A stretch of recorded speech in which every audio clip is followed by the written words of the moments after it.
ငလင်မလှုပ်မီငလင်လှုပ်ချိန်နဲ့ငလင်လှုပ်ပြီးချိန်မှာဘေးအန္တရာယ်ကင်းအောင်လှုပ်တဲ့စောင်းရန်ရှောင်းရန်အချက်တွေကိုနိုင်ငံတကာကြက်ချင်ဒီအဖွဲ့ ICRC နဲ့မြေငလင်ပညာရှင်အသင်းတို့ရဲ့အကြံပြုချက်တွေကိုကိုးကားပြီးဒီရုပ်သံမှာရှင်းပြထားတာကိုကြည့်နိုင်ကြပါတယ်။မနှင်းမို့ကတင်ဆက်ပေးထားပါတယ်။ငလင်ပဲချိန်လှုပ်မယ်ဆိုတာခံမှန်းဖို့မလွယ်ကူပေမဲ့ငလင်မလှုပ်မီလှုပ်နေချိန်နဲ့လှုပ်ပြီးချိန်တွေမှာဘာတွေလှုပ်ဆောင်သင့်လဲဆိုတာကိုသိထားဖို့လိုအပ်ပါတယ်။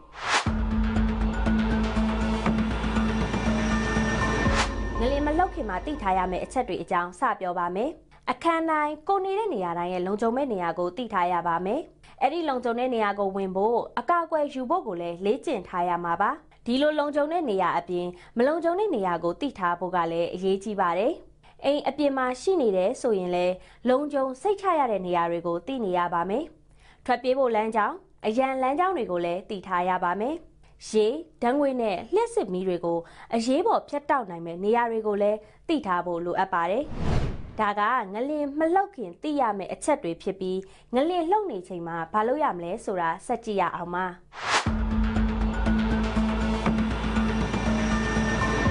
ငလင်လှုပ်ပြီးဆိုတာနဲ့မြေကြီးဒါမှမဟုတ်အဆောက်အဦတုန်ခါတာကြောင့်ပြိုကျလာနိုင်တဲ့အကျိုးအပဲ့တွေကိုစသတိထားရတော့မှာပါပြိုကျလာတဲ့အရာတွေကနေမထိခိုက်အောင်ခိုင်ခန့်တဲ့စပွဲကုံအောက်ကိုအမြန်ဆုံးဝင်ပုံးဖို့လိုပါတယ်ကျမ်းမြေပေါ်လဲကျနိုင်တဲ့လေးလံတဲ့အရာဝတ္ထုတွေကိုတတိထားဖို့လိုပြီးတကားပေါက်ပရင်းပေါက်တွေရဲ့အဝေးမှာနေရပါမယ်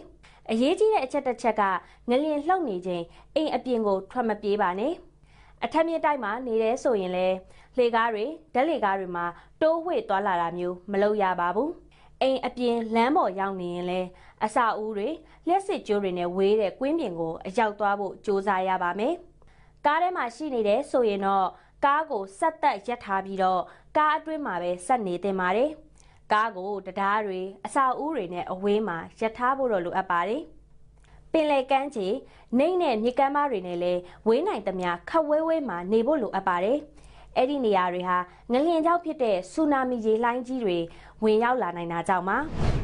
ဒါဆိုငလျင်လှုပ်ပြီးသွားရင်ရောဘာတွေဆက်လုပ်ဖို့လိုမလဲ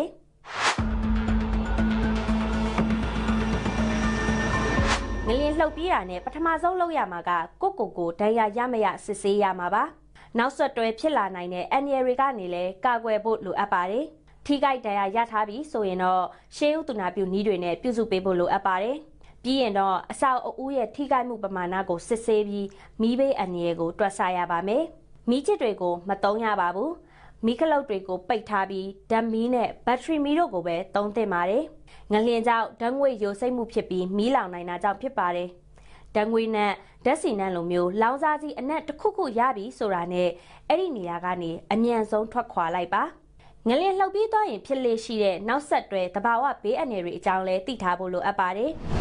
နောက်ဆက်တွဲငလျင်တွေဆက်လှုပ်နိုင်ပါသေးတယ်